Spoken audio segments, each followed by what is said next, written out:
IHP Media. Mususu nabi na yepe na otanga kombo mututé na otanga kombo mututé nabi Seigneur donc tout to malinga bi tanda yeba kité bazo yembela batie kombo la yo bazo yeba makamso bazo yeba pona lokumu na bango bazo yembela banzambe la bango batie mbozo yoka il faut que discernement est-ce que zoko édifier bino nani est-ce que gloire na ngeza na kata nzebo wala na ok na église amuli bazo sambi la bazo forcer ebele bayibi bango sambela te. Et bien, même au Sambilati, ils ont mélangé les paroles qui Abingaï. Il faut me réveiller, mais moi, Nangaï, n'a pas dit l'éternel. C'est que moi je dis. Pour nous prier en désordre, nous avons dit que nous avons dit Abi na sakati na bango. Na sa musika na bango te. Bazo lukanga wapi. Na sa na bango. Baye bingaï te. Na bazo lelanga binzombe. Na yeba indanga makambuti. Limbisanga kasi. Na songa kasi na keta toko projet berro na ngai comme ça. Au-delà de la projet, on a quelques secondes qui n'a pas partage de l'importance. Comme ça, ils ont là qui est là pour la monnaie qui l'a empêché dans notre naté. N'a pas qui n'est qu'à seconde à n'enga qui mien. Abinanga non. Pas tout va ressembler la peau dans les abats vivants. Je commence à envier des. IHP Media. La chambre dans l'eau là, pour la bima, la monnaie n'a semi poignée, pour la formula et rater le bon écoute. Est-ce que le bon écoute dans la vie? Oh, mais qu'est-ce qui m'arrive? Comment le reçu ma poignée pour écouter un gars? Poignée n'a pas chaque jour la formula. Le mouvement qui est dans la salle, ça m'a vraiment étonné. Je me suis dit, mais c'est pas normal. Moi, je suis là. Mais comment nous vivre au Liban dans l'Angaï? Nous avons bougé mais la coupe qui n'a pas directement, la bandit pour le fourni un effort humain. Nous juste comme au Liban, Libanda, nous avons mis mon et simité. La fourni ben fort et à plusieurs fois la vie non. Là la position qu'on a là qui n'a pas tout. Là mais quand on compte avoir sur nos sons et simiter mon frère. Directeur la vie oh mais non ni comme nangai. D'abord prier. J'étais catholique dans nos prières au nom du Père et du Fils et du Saint-Esprit notre Père qui est aussi que ton nom la répétons à plusieurs possibilités. D'ailleurs au sein mélanger vous salue Marie à plusieurs possibilités. Alors en priant aussi matin. Na moi il faut que ne prier moi ya makasi. IHP Media, la chaîne qui vous édifie.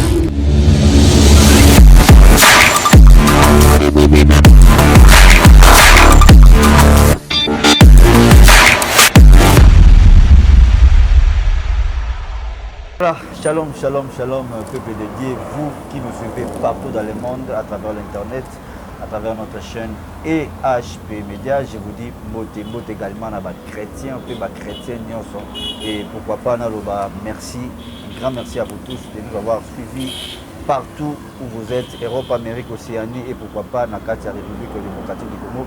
Merci pour notre fidélité Nabino à travers notre chaîne EHP et puis pourquoi pas merci Nebo Messana toujours pour prier pour Nabiso Nebo Messana pour conseiller pourquoi pas critique Nabino à travers les commentaires et ça la force Yabiso Nabino vraiment merci Kolo Azar Nabino avant toutefois na passé une invité au Tozana na Kata Plateau na ligne vraiment top ça les sous merci mingi na yemei beaucoup David Azolo Balobi il renouvelle sa bonté. Donc merci Seigneur Jésus-Christ parce que au message toujours pour bomba biso et pour salir biso grâce biso ya koyeba pour mona na mokolo lelo o mingi bazu ya moté ba français ba lobaka la grâce c'est une faveur imméritée et c'est loko ngana to ko côté mais na molo na ye na mawana enda salike kokutana mo voilà. Sur ce plateau je suis pas seul, je suis avec la servante de l'Éternel au to message ko benga na dinga la baumbu et en colo donc la servante l'évangéliste Shalom, de partout vous êtes en train de nous suivre. Je vous dis de meilleure vie, bonne année. Donc, comme si nous avons grâce au accord de Bissonio Sotomoni, Mboula Yassika.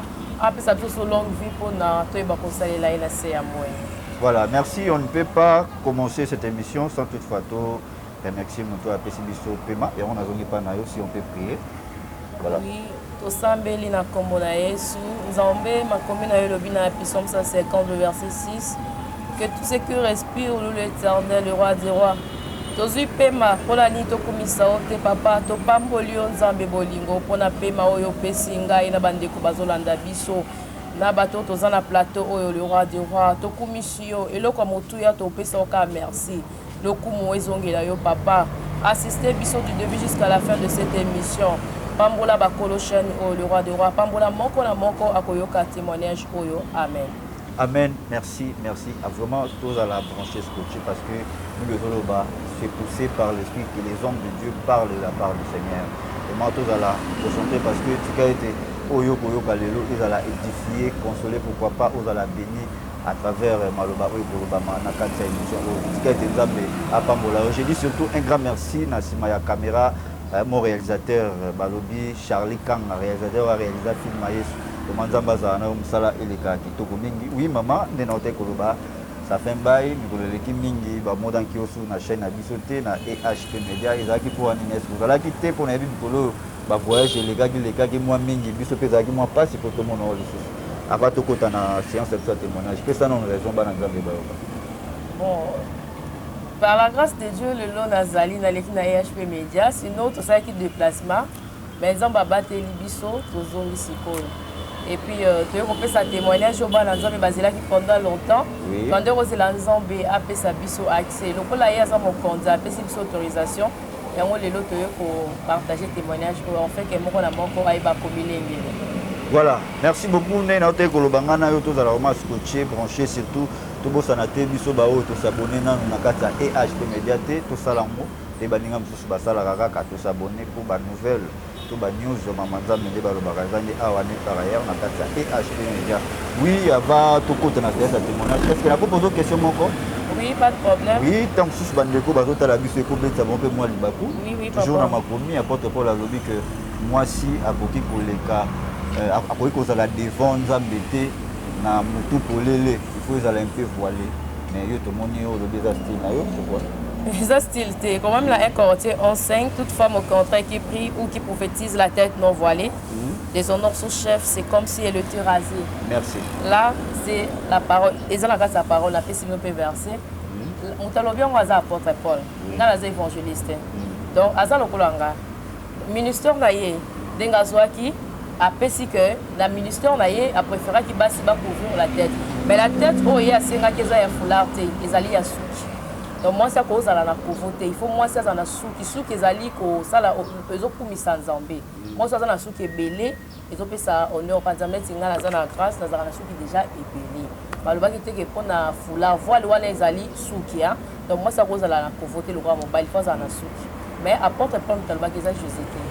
Voilà, merci. Apporte des poèmes dans le bas qui nous a Jésus. Mais la parole de Dieu comme voilà. Alors pour notre tikayo kota na témoignage na yo banda question na nga ya kofungola yo ya komema yo ezali ya liboso nini esalaki ke okoma kosalela nzambe voilà.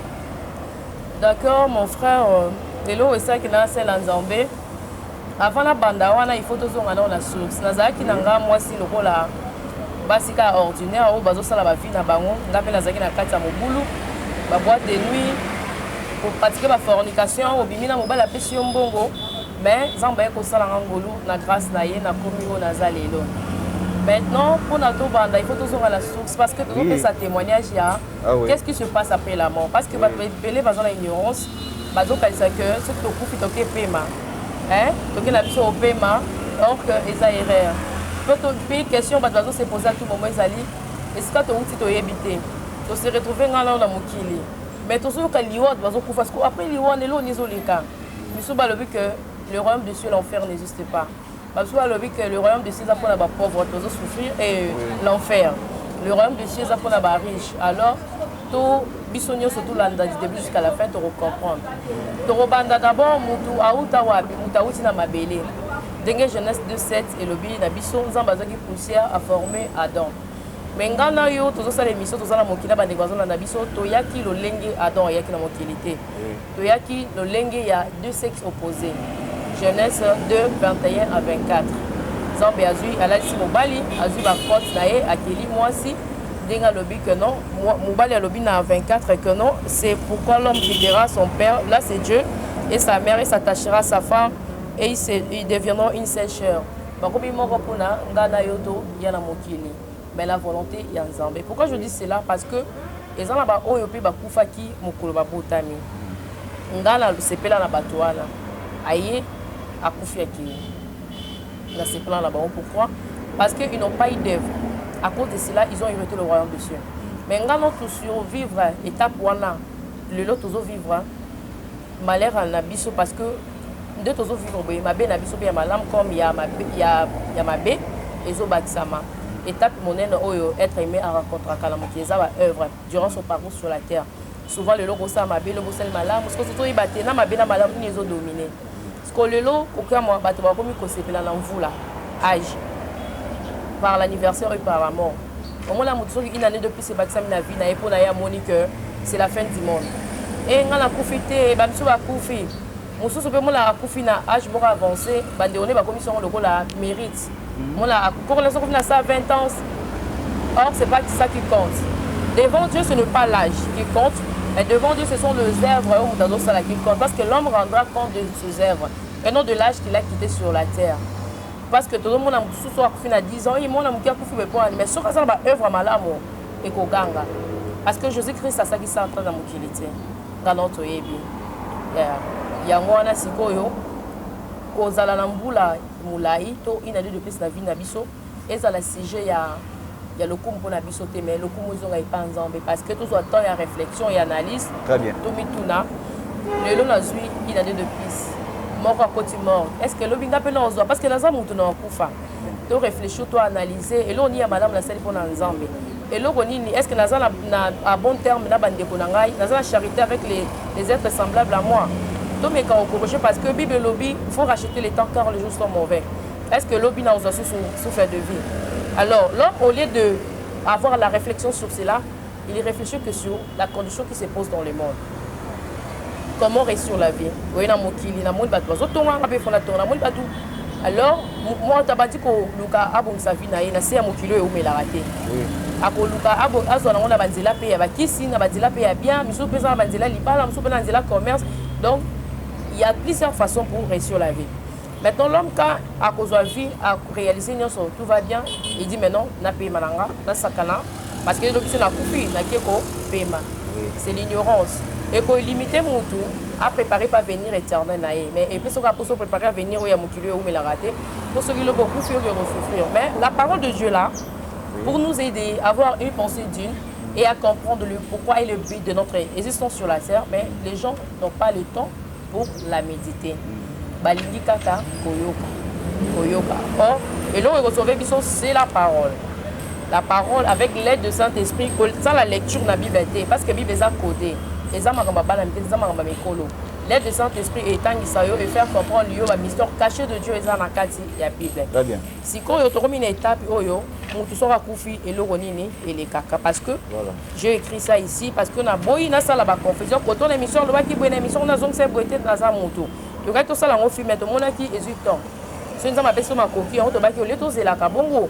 To pesa non témoignage comme ça le reste trop ça la signe. Très bien, merci. Et ce qui monte à couper l'oni et les caca.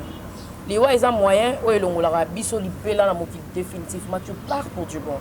Alors pour koufa ils ont abanzele belé musu ces ali pe olali ola mokité. Au belipe au bikité, musu ces ali naufrage, musu ces ali crash, musu ces ali accident, musu ces ali batutio na mutuka. Maintenant biloko wana nyonso o mzela muto ko koufela. Musu ces ali balié yo, les mangeurs de la chair et les viveurs du sang dans la famille africaine bazali ou balia ka batu. Balongo yo kana moki parce que ba c'est peine na yo te. Maintenant, quand ces choses vont arriver, le premier personne a constaté la mort d'une personne et aux alabas vivants. Et mouta koufi en yé batte que non a koufi. Na pese exemple moko netinga yanga inazu yanga toro. Na lali na la mokité. Na moko na yebite que na koufi mais nazo sola na batu. Un moment est arrivé na yoko comprendre que Nazate parce que là on a quelqu'un qui saisit poignet à porte pour la chambre la bima libanda il a que comprendre ratinga des événements et qui au sala milangai alors natonyo sur la bandi ko luka na sur na batu ke nazana bomo et nazana bomo et tala ba benga ngo et tala ba benga ngo tourment l'homme est tourmenté azuka comprendre mais et l'on dit ko melanga kuna bat bazolela akufi sko muto akufi moko aza ko assister pe na batanga na ye des bat baza organisé deni to sama tanga deni to so be cercle ya chair deni to so masala chair deni to rozwa libulu ya chair to lamba biloko ya kolia na matanga ce moment là mutu molimo na e eza na esika ya passe alors toutes ces choses là ce n'est pas bon eza lianté après sikoyo e ko sala mabongo mutu akoleka wala ba benga ngo azoluka lo bana batu ke non la kufite il n'y a pas de relation entre la mort et le vivant. Donc, toi, Koufi, à cause de la batava, il y a vite. C'est impossible. Ok, nous avons fait une mission, mais nous avons fait 20 ans sur la langue, non. Et les cas, au moins que ça, nous avons dans Luc 16, histoire, à partir du verset 20, histoire, il y a un homme riche, Lazare. Homme riche à Koufi, Lazare appelle les pauvres à Koufi. Homme riche a se retrouvé dans l'enfer, Lazare a se retrouvé dans le royaume des cieux.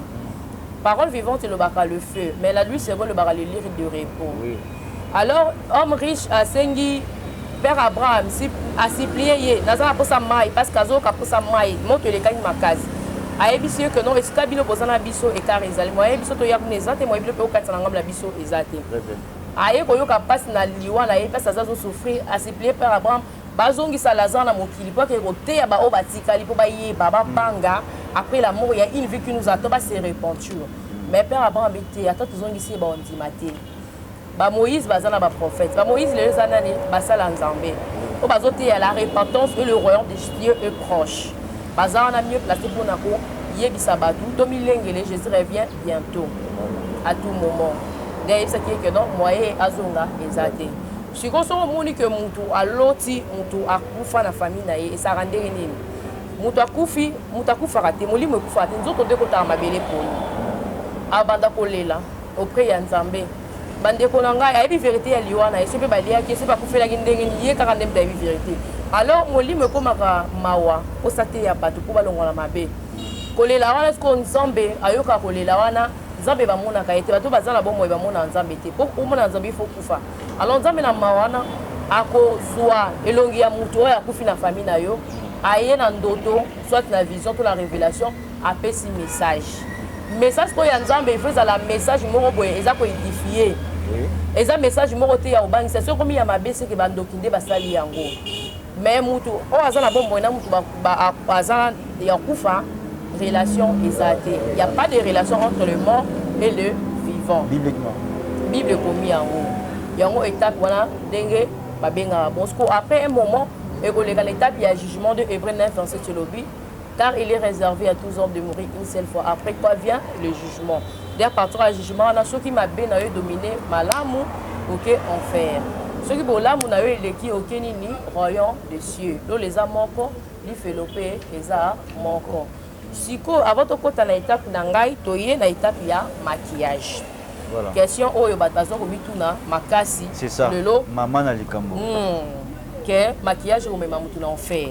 Maquillage et ko mema mutu place boye. Maquillage et ko mema mutu boye boye. To tanga oza na 1 Timothée 2 8 à 9. La linga parole vivante parce que lui c'est comme bate belé français na wele ka makasi. Bate belé ba comprendre en haute. Vous avez avec Johnny. Parole vivante. Les arabes français sont faciles à comprendre. Merci. Référence 1 Corinthiens 2, le verset 8 à 9. 1 Corinthiens 2, verset 8 et 1 Timothée plutôt. 1 Timothée 2, 8 à 9. 8 à 9, voilà. Bakomara, là-bas, Dakunabango. 2, 8 à 9. Oui. Là, c'est qui? C'est l'apôtre.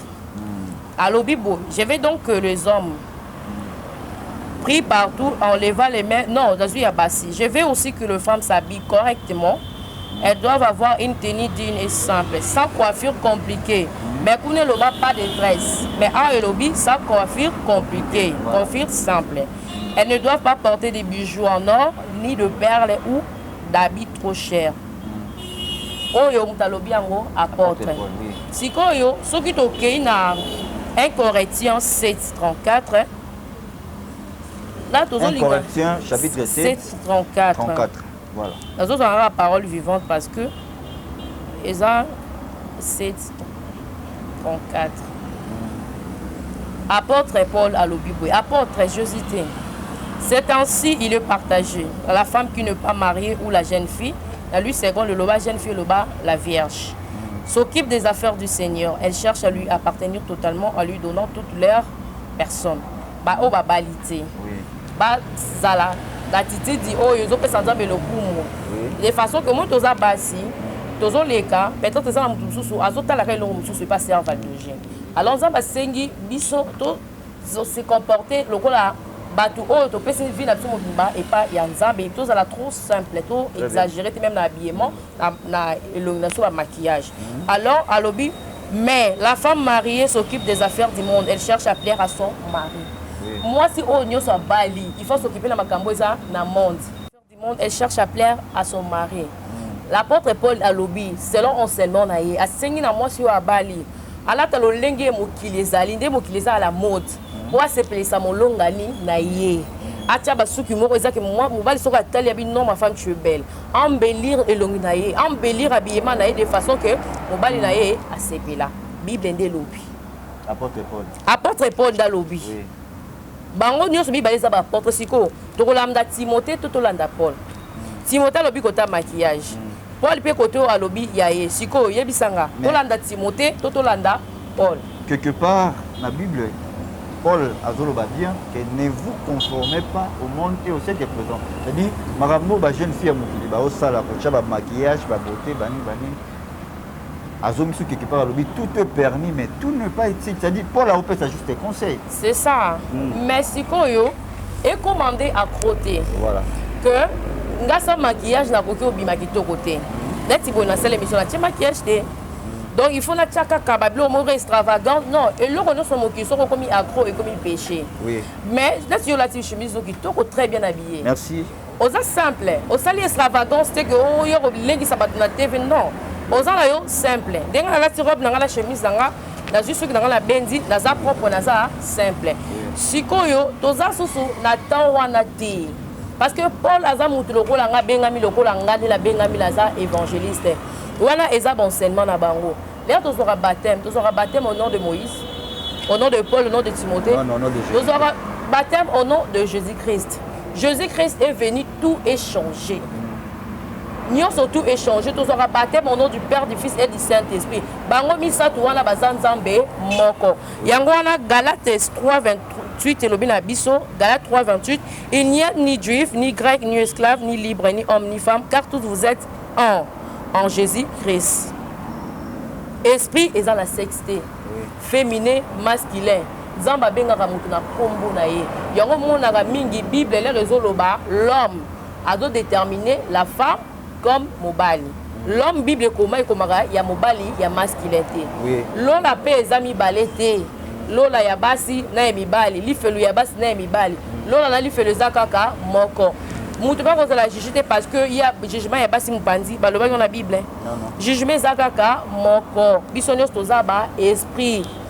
Yango moni makamna lola makamma moi na mobali exact pas nzambe sexe za ko exister te biso sozo représenter ba être humain devant notre Dieu. Le perle, le maquillage, le pantalon, ça n'a rien à voir avec le royaume de cieux. Mon frère, je dis et je le répète. C'est vrai ça. C'est la parole de Dieu. Moi, je ne prêche pas les gens. Je ne prêche pas la religion, je prêche Jésus-Christ. Parce que le repère sera les soumou, et ça, et ça, il y a libanda. Pantalon, chemise, de lati, et ça, libanda. Ce qu'on coupe, voilà. Tu comprends? Mais biloko o esumu kisama mutu tindika mutu musika ya nzamba ke lifelo eza biloba sumu ya kati o bat bavandela baliko tika te. Tozonga la Biblia tokozwa Matthieu 19:21. Le riche demanda à Jésus: qu'est-ce qu'il doit faire pour hériter le royaume des cieux? Jésus a dit: ne commets pas d'adultère, ne tue point, ne porte pas de faux témoignages, aime ton prochain, respecte ton père et ta mère. Le riche a répondu: tout cela je le respecte. Oui. Mais qu'est-ce qu'il doit encore faire? ABC vend à Kende Roteka Babouzuenayo. Et Chakoma qui triste. Analysons cette affaire avec l'aide spirituelle, mon frère. Aïbi, moi ça m'a Abomi peut t'a respecté. Mais pourquoi nous avons dit ça que t'es Kabouzuenayo pour hériter le royaume ici? Parce que malgré la richesse qu'il possédait sur la terre, le riche ne peut pas errer. Il n'avait pas la paix. Or, si tu n'as pas la paix, tu ne peux pas errer. On va hériter le royaume des cités. Parce que nous sommes à Zanzambe, ya Kimia, Zambé, à Zanzambe, ya Bolingo. Il y a Vandarakat Sabiso. Ceux qui ont la Kimia, tu as quoi attristé. Il y a un moment où Zanzambe, ceux qui ont attristé, à Zongi Sara Siko, réponse à la conscience. Au moins la conscience nous a reproché au Likambo na sali et zo zonga tous au lieu aux c'est quand de compris c'est aux c'est caméra puis que de la sape la conseillère de compris c'est makambo pour me qu'il se pela na ngai makamna loba qui a les lokuté mais conscience na yo et yebi que makamna loba ki eza lokuta na porter faux témoignage dans ndeko Brice eza ba masumu oyo ya kati ezokuta na pensée ya moto mais moto alati pantalon eza libanda nzamba saka na kati libanda te nzamba za na kati photo sanctifié nde kati na biso eza la peto ba lelo to sana bakaya ya bato ya ba mabale zanga kimia ezebeli yebsanga moto pe ya bali libala ya munene mokili moni mais na kati ya libala vivra malheur moto alors a rejoindre le royaume des cieux. Non, non. Alors que le royaume des cieux, alors que l'enfer, parce que Nzamba lobi na biso na abakisi na Matthieu 5:30 et si ta main droite pour toi est une occasion de chute, coupe-la, jette-la loin de toi. Et réponse en raison na Matthieu 12 8 à 9.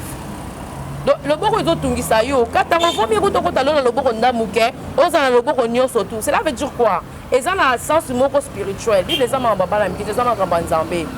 Mutu oya comme occasion de chute pour na yo découvrir. En présence na ye et donc tindika ozala pebe na nzambe. Moyo prier za tazang sa ko kimia. Okoka kolia l'est ato moni ba to sali semblant. OK lolo la te.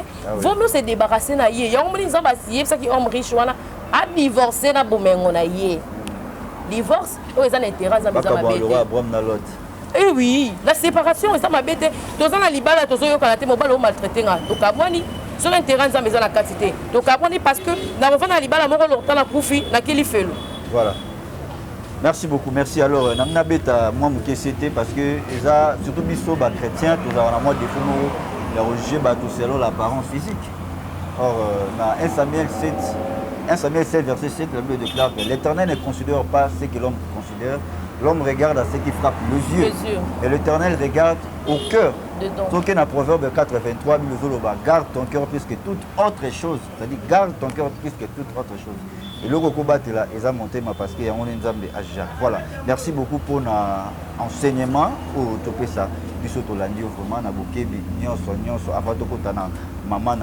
Et puis, dans